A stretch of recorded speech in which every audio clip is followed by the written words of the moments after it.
Supportive upline. Okay. So,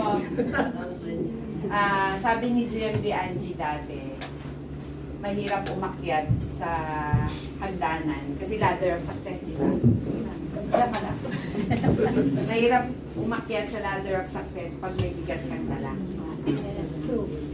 So, ngayon, emotionally high ka, gusto kong ma-unload mo na yung past mo. Once and for all. Namahal kasi sa kasi. Oo. Talaga. So, Walang bilis sa sarili. tapos, ang iisipin mo lagi, it's not about your wife. Kasi meron din siyang struggle na kinakaharap eh, kung bakit siguro iniwan ka niya.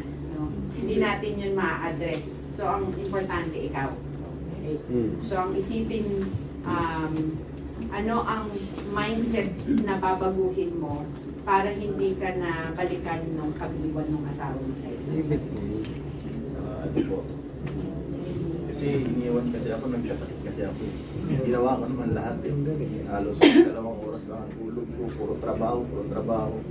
Siguro yung nawalan ako ng time sa asawa ko. So, ibig sabihin, may contribution ka din kung bakit siya umalis. Opo, Okay. yung nawalan ako ng time. Lagi ako wala sa bahay. Okay.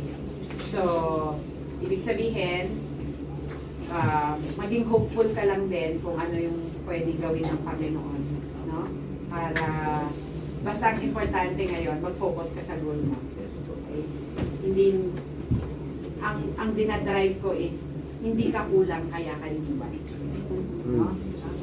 Nagkataon lang siguro dahil may pangangailangan din siya, nagharap siya ng iba. So, hindi ikaw yun. No? Para tuloy-tuloy yung ano mo, yung growth mo. Tapos, alagaan mo yung sarili mo para tuloy-tuloy ang promotions mo. Pagpayaman.